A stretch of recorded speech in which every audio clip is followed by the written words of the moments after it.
Current situation. Yeah. Tomorrow won't start. So neutral. Foot is all the way down. The blades are off.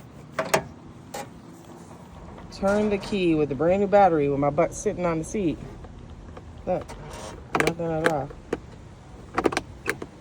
What the what? Nothing. I mean, it's a brand new battery. What did I miss? Why won't it start? I don't know.